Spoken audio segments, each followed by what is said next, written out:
Hello everyone and welcome back. I have an opportunity to buy a collection for $10,000. Problem is it's in California. So our good friend Bob Barker, again, the liaison of Sticky Goose Comics, is out there looking for us, trying to find great collections, great deals, and it looks like he found another one. So what you're seeing here are some Facebook images that Bob was able to find, and it looks like we have a huge collection spanning all the way back into the Silver Age Marvel, and looks like they are bagged and boarded for the most part and stored in these filing cabinets. The great part about this collection is this guy has got these all categorized, so we know everything that's in this, which we'll show here in just a minute. The estimated condition on these is around a 3.0 average. That's how he's priced them. But as you can see, a lot of these Silver Age books they look better than a 3.0.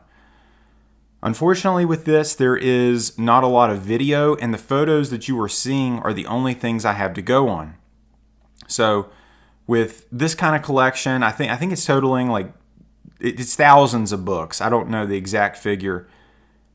To ship something like this to West Virginia across the country, I mean, you're talking about a significant chunk of change.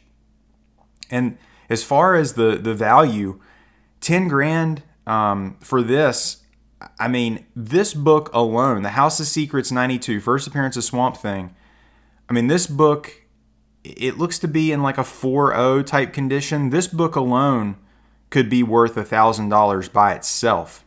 All right, everybody, so you saw some of the photos, and unfortunately, that's all I have to go on. But the good news is I have this entire list of everything that is in the collection. This guy has got these down to the issues, he's got these down to title, and he's even got price estimates, and then highlighted certain runs that have big key issues. So he's got these alphabetized. I mean, he's done so much of the work as far as how to evaluate this right off the bat.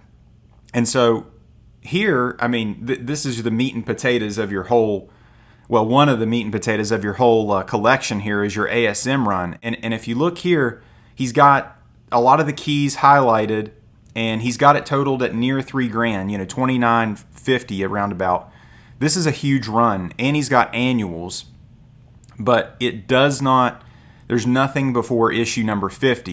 He's got that Mary Jane cover. He's got the drug storyline in those issues, and then he has the Todd McFarlane stuff. But the big ones, Punisher, anything before 50, none of that's there.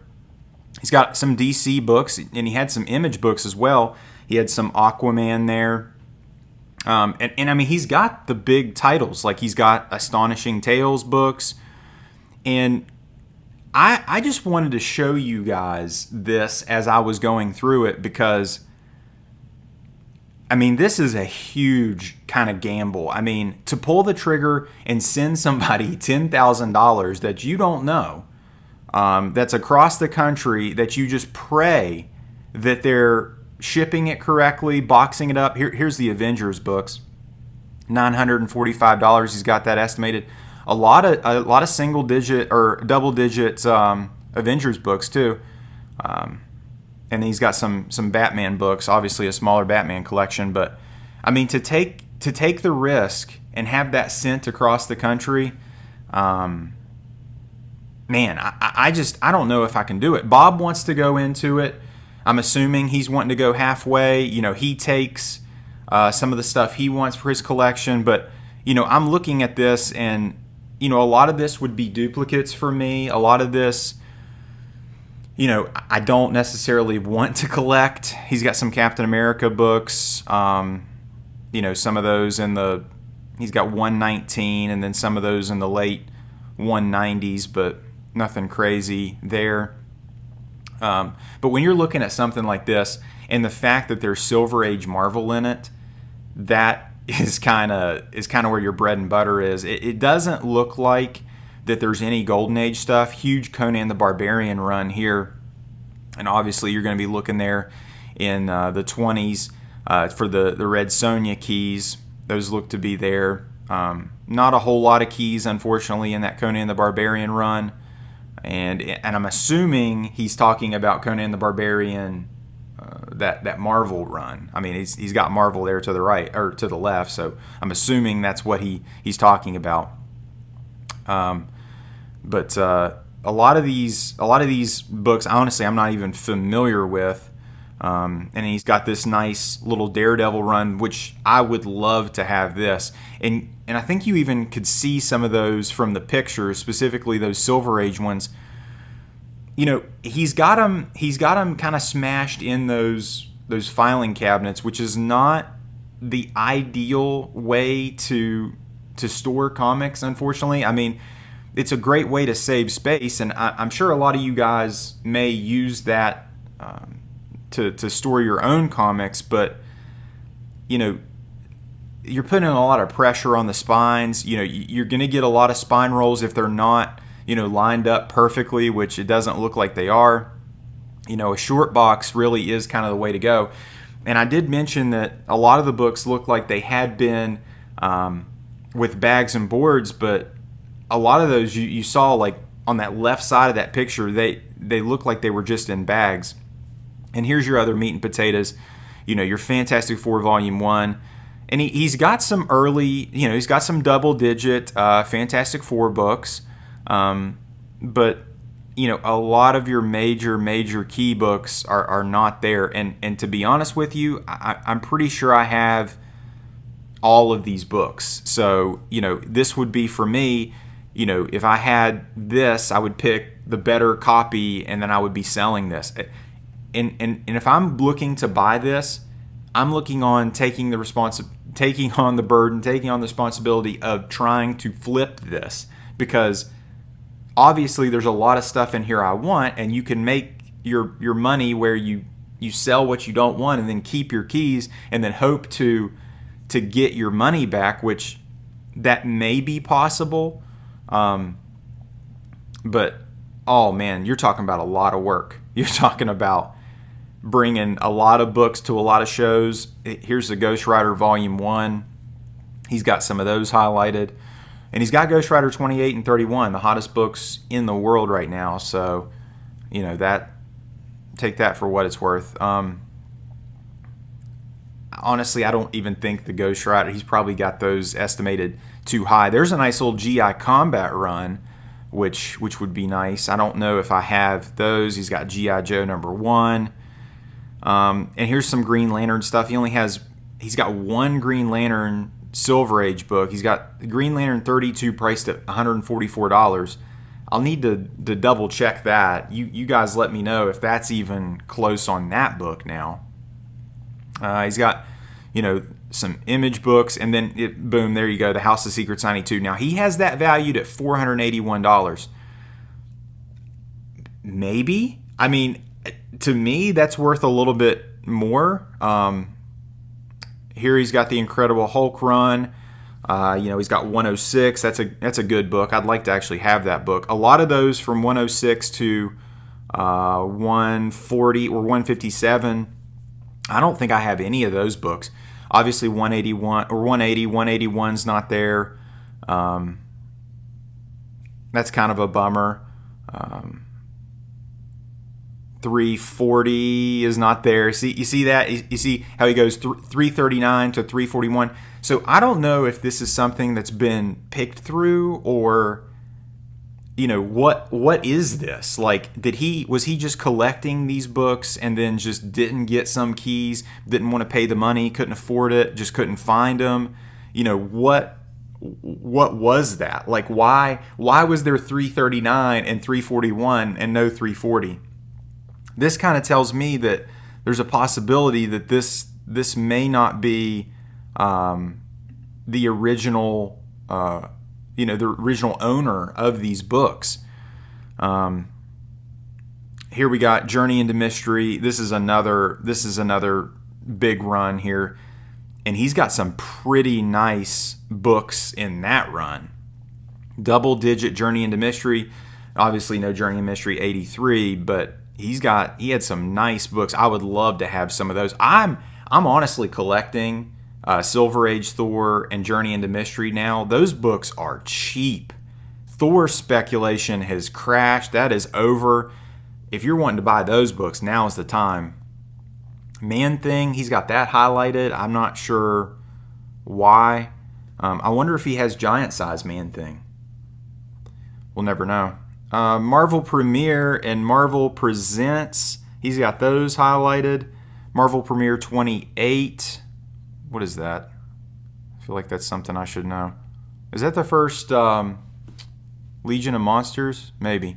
Marvel Spotlight. He didn't have any of the early Marvel Spotlight books, and then he's got Secret Wars here, 1 through 12, no 8. You know what I mean? And that's weird. That's like, did he sell 8 or did he just never find 8? What's the deal with that? Here's Marvel Team Up. He had a bunch of those. He has a great collection. A great raw collection. There's Miss Marvel #1. I don't know. In Miss Marvel 18, I think that's first Mystique. He's got those undervalued. New Teen Titans #1. Why is he selling these? Those are some of the biggest questions I always ask. And in the way he was talking on Facebook, it was like he was clueless. He was like asking for help, which, maybe he's coming, maybe he's like genuinely asking that. I'm always skeptical. I'm always like, what are somebody's motivations? Here's Saga Swamp Thing 37, nice book there. And see, he had priced that at $29, and he didn't even have that highlighted, which was kind of weird. I'm always looking at like why they're selling this. And a lot of people, and several of the guys I know, just locally, they were kind of talking to him, and they were like, dude, you need to like sell the keys like individually, like on eBay and stuff. That's where you're going to get the most value for your collection. And then, sell this other stuff, this 50 cent, 30 cent, $2.50 stuff, just sell that in bulk, which is they're telling him the right thing. There's Star Spangled War stories. I think those might be some of the dinosaur covers, if I'm not mistaken. Here's a nice little Star Wars chunk, and then the Strange Tales. This is nice. Now, obviously, you got Strange Tales 106, 107, 108, 109, no 110 or 111. But those Strange Tales books in that time, those are all good books. Even in low grade, just assuming those are like $50 books, $100 books, in my opinion. So his calculation there is probably pretty close. The Star Wars books, I just don't. That original Star Wars run, those books are just so overprinted, and I just don't think from like a financial perspective, those are. I don't, and not unless you're collecting them. I just don't think that's a good investment. Here's 2 other good runs here: Tales of Suspense and Tales to Astonish. Early issues, Silver Age stuff.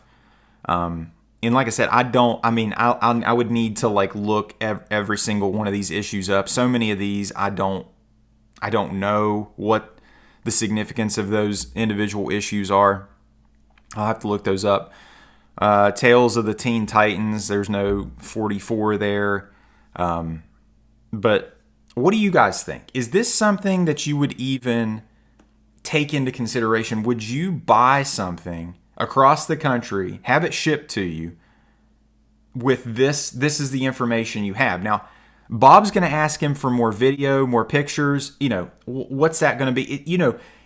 Seeing these in person is always different than seeing things online, and you guys know that. It's not much Uncanny X-Men. I think his X-Men run is farther down here. But what do you guys think? Would you take the risk and try to buy something like this? I don't know. If I go in with Bob with it, I haven't really talked to Bob as far as, what he would want to do and what he would want, because that would also be a huge factor. There's a huge Wolverine run. But, no Wolverine #1, no 8s, some of those early issues.